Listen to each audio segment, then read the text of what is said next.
Hi Chalavadi యోగాకి స్వాగతం అండి. ఇవాళ అల్లము, వామాకు, జీలకర్ర డికాషన్ తయారు చేసుకుందాము. స్టవ్ వెలిగించి స్టవ్ మీద ఒక గిన్నెలో నీళ్లు పెట్టి మనం తీసుకున్న అల్లాన్ని కొంచెం ఇట్లా నలకొట్టుకొని ఉంచుకోవాలండి.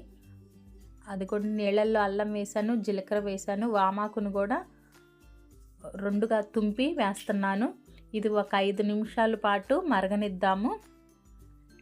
వామాకు కొంచెం అంత కొమ్మ ఎక్కడన్నా తెచ్చుకొని మన కుండీలో వేసుకుంటే బాగా బతికిద్దండి. ఎక్కడికో పోనవసరం లేదు వామాకు గురించి. మనం తీసుకున్న అల్లంలో జింజరాల్ అనే కెమికల్ ఉంటుంది. అది ఎంతో అరుగుదలకు కానీ గ్యాస్ట్రిక్ సమస్యలకు కానీ ఉపయోగపడుతుంది. చూడండి బాగా ఇట్లా మరిగినవి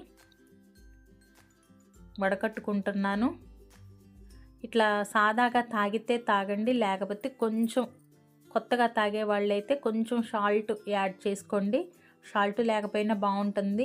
ఈ చలికాలంలో ముఖ్యంగా గొంతుకి ఘాటుగా బాగుంటుందండి. నచ్చితే కనుక ట్రై చేసి చూడండి.